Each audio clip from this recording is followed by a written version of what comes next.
Hello, my name is Christopher Obebo, and it's an opportunity to come your way again. I'll be talking about Joseph still. However, the emphasis today will be on Joseph, the impact of training. We are going to look at the place of training in the life of Joseph and how that helped him to become all that he was destined to be.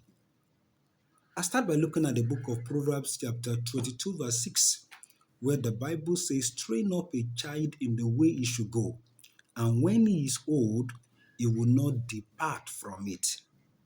Train, Train, as used here, is a verb, is an action word, is a doing word.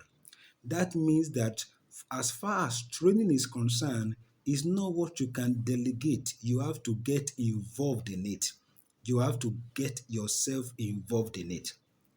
The second thing we'll note from that passage of the Bible, train up. So when training is done the right way, it helps to build up the child. It helps to add to the child. So training is meant to take the training or the child from one level to a superior level. And that's why every lesson, whether in a formal setting or an informal setting, is deemed successful when the learning objectives are met. These learning objectives are meant to open the trainee or the child to newer way of doing things.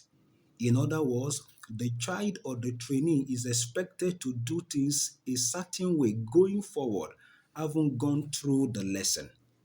He or she is expected to what to do things better than the way he or she was doing them before. That place says train up a child in the way he should go. The third thing we can learn from there is that training is not haphazard, it is methodical. And that's why that place says in the way he should go. That is, there is a template for an effective training to be achieved. There is a pattern that must be adhered to for a training to be deemed effective and efficient.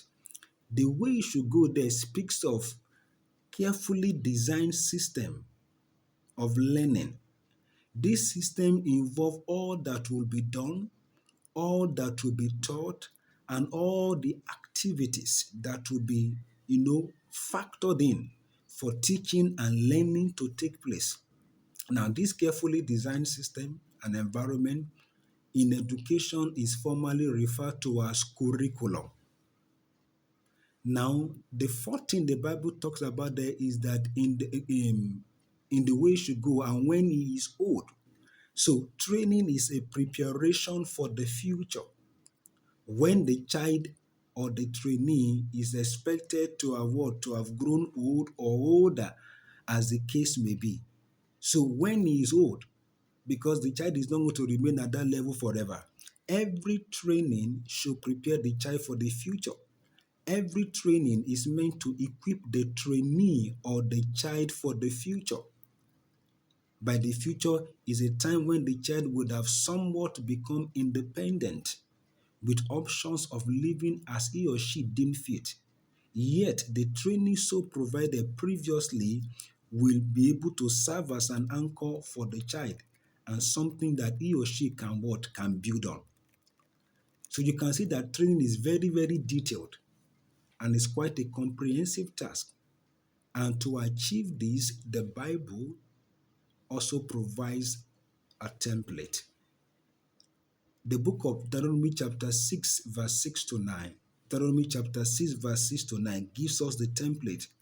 In fact, verse 6 says that what the word you want to train, that you want to teach must be in your heart. That means that the trainings to be provided must rise from your heart. If it must rise from your heart, it means that first and foremost, it must be your way of life. Because obviously, you cannot give what you don't have. You cannot put your heart where your mouth is not. Then, having done that, the Bible now gives further description that you teach it diligently while sitting at home, you teach it while walking along the way, you teach it while going to bed, and you teach it while rising in the morning.